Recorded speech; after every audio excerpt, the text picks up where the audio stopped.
আসসালামু আলাইকুম। আজ আপনাদের সামনে নিয়ে হাজির হয়েছি কাঁচা আমের টক মিষ্টি জ্যাম বা জেলি রেসিপি। এই কাঁচা আমের জ্যাম বা জেলি রেসিপি যদি আপনি পারফেক্ট দোকানের মতো স্বাদ পেতে চান তাহলে কিন্তু আপনি এই রেসিপিটা ফলো করতে পারেন। এই রেসিপিটা আপনি যদি আমার প্রসেসে করেন তাহলে কিন্তু একদম দোকানের মতো পারফেক্ট স্বাদে আপনি এই কাঁচা আমের জেলিটা তৈরি করতে পারবেন নিজের বাসাতে। এই কাঁচা আমের জেলিটা এতটাই কালারফুল এবং টেস্টি, এটা কিন্তু বাচ্চা থেকে বয়স্ক বাসায় সবাই খুব পছন্দ করবে ইনশাল্লাহ। আপনারা অবশ্যই একবার ট্রাই করে দেখে নিতে পারেন আচ্ছা আসলে এটা কতটা লোভনীয় এবং কতটা মজাদার হয়ে থাকে।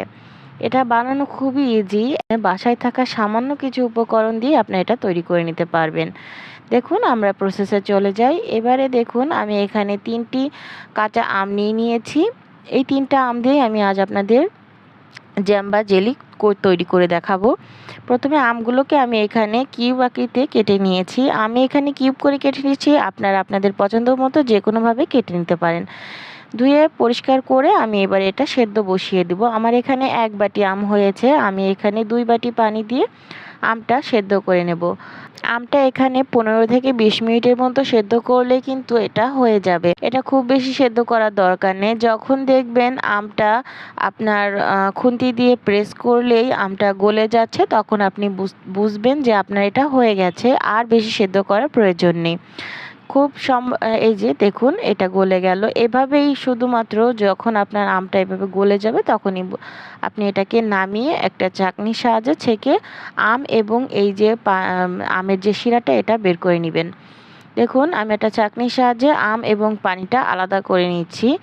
এই যে আমের টুকরাগুলি এগুলি কিন্তু আর লাগবে না, এটা একটা সাইডে রেখে এই যে পানিটা বের হয়েছে এটা দিয়ে কিন্তু আমি জেলি বা জ্যামটা করব।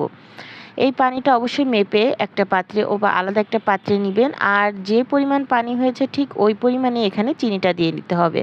দেখুন আমি এখানে চিনিটা দিয়ে দিয়েছি। চিনিটা গলা পর্যন্ত আমি এটাকে নাড়তে থাকবো। দেখুন এবারে আমি এখানে দিয়ে দেবো সামান্য একটু সবুজ কালারের যে ফুড কালারটা আছে সেইটা, কারণ যেহেতু এটা কাঁচা আমের জেলি সেহেতু এই ফুড কালারটা দিলে কিন্তু একটা সুন্দর কালার আসবে এবং কাঁচা আমের জেলি যে এটা সেটা সহজেই বোঝা যাবে। আপনারা যদি চান তাহলে কিন্তু কালারটা নাও দিতে পারেন। কালারটা না দিলে যে টেস্ট আসবে না তা কিন্তু নয়, টেস্টটা একই রকম থাকবে। এবারে অনবরত এটাকে নেড়ে চেড়ে এটাকে জাল করে নিতে হবে। আমি কিন্তু এখানে অফ স্কিনে 2 টেবিল চামচ এখানে সাদা সিরকা বা ভিনেগার যেটাই আছে ওটা দিয়ে দিয়েছি। ওটা আমার অফ স্কিনে হয়ে গেছে, আপনারা অবশ্যই দিয়ে নেবেন। যদি সিরকাটা না থাকে তাহলে লেবুর রস দিয়ে দিবেন। দেখুন আমার এটা হয়ে গেছে। যখন এরকম রান্না করতে করতে দেখবেন এখানে একটা একতারের সৃষ্টি হয়েছে তখন আপনি বুঝতে পারবেন আপনার জেলির দেখুন এই যে একতারের সৃষ্টি হচ্ছে তখন বুঝবেন আপনার জেলিটা এখন ঠিকমতো পারফেক্টভাবে রান্না করা হয়ে গেছে। এবারে এই গরম অবস্থাতেই আপনি যে পাত্রে এটা রাখবেন সেটাতে ঢেলে দিবেন, কারণ ঠান্ডা হয়ে গেলে কিন্তু এটা আর করা সম্ভব হবে না। দেখুন আমি কিন্তু এখানে আমি যে পাত্রে রাখবো সেটাতে কিন্তু আমি এখানে ঢেলে দিয়েছি। এবারে এটাকে আমি 3 থেকে 4 ঘন্টার মতো ঠান্ডা করতে রাখবো। এটা ফ্রিজে রাখার দরকার নেই, নর্মাল ভাবে রাখলে কিন্তু এটা ঠান্ডা হয়ে যাবে। 4 থেকে 5 ঘন্টা অথবা 3 ঘন্টার ভিতরে এটা ফুলফিলভাবে হয়ে যাবে। দেখুন আমার এখানে 4 ঘন্টা পরে এটা কিন্তু পারফেক্টভাবে জমে গেছে, একটা থকথকে একটা ভাব এসে গেছে। এটা ঠান্ডা হয়ে গেলেই এটা খুব সুন্দরভাবে থকথকে একটা ভাব চলে আসবে। দেখুন আমার এটা কতটা সুন্দরভাবে হয়েছে। এখানে কিন্তু কোনো রকম ঝামেলা ছাড়াই খুব সহজেই কিন্তু এটা বাসায় আপনি করে নিতে পারবেন। এই জ্যাম বা জেলিটা এটা কিন্তু আমাদের সবার বাসাতেই প্রত্যেকটা দিন সকালেই কিন্তু এটা সবার প্রয়োজন হয়। দেখুন আমি একটা চামচের সাহায্যে এটা দেখিয়ে দিচ্ছি আমার জেলিটা কতটা থকথকা হয়েছে, তো দেখলেই বুঝতে পারছেন কতটা পারফেক্টভাবে এটা হয়েছে। বাজারে কাঁচা আম থাকতে থাকতেই কিন্তু আপনারা খুব সহজেই এরকম একটা জেলি বাসায় তৈরি করে নিতে পারবেন এবং সারা বছর এটা সংরক্ষণ করে খেতে পারেন। দেখুন আমি এটা একটা ব্রেড দিয়েও আপনাদের দেখুন আমার এই বাটিটাও কিন্তু খুব সুন্দরভাবে জমাট হয়ে গেছে। আমি দুইটাই আপনাদের দেখিয়ে দিলাম। ঠিক একই প্রসেসে কিন্তু আপনারাও বাসায় এটা তৈরি করতে পারবেন।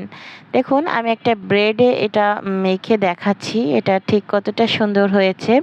এইভাবে যদি আপনি ব্রেডে অথবা বাসায় আমরা যে আটার রুটি তৈরি করি এতে যদি আপনি বাচ্চাদের এই জেলিটা একটু মেখে দেন তাহলে কিন্তু ওরা অনায়াসে খুশি মনে এটা খেয়ে ফেলবে। একদমই জোর করার প্রয়োজন হবে না, খুব সহজেই কিন্তু এটা ওরা খেয়ে নেবে।